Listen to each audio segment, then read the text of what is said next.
Trước Kiên sẽ phải nảy đầm. Nảy đầm đi. Wow.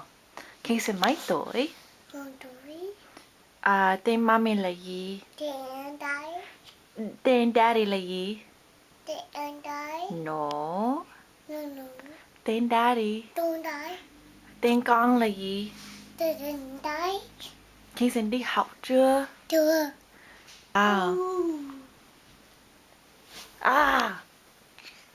Kiên sẽ hát đi. Rồi là bơi. Rồi là bơi. Ok. Muốn gì ấm không? Con chào. Dì tưởng Kiên sẽ muốn gì ấm Kiên xin.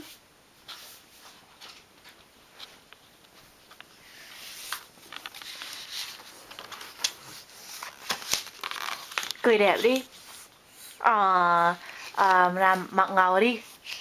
Wow, làm mặt xinh đi. Wow, xinh quá. Ấm con. Ok, nói bye camera. Cua.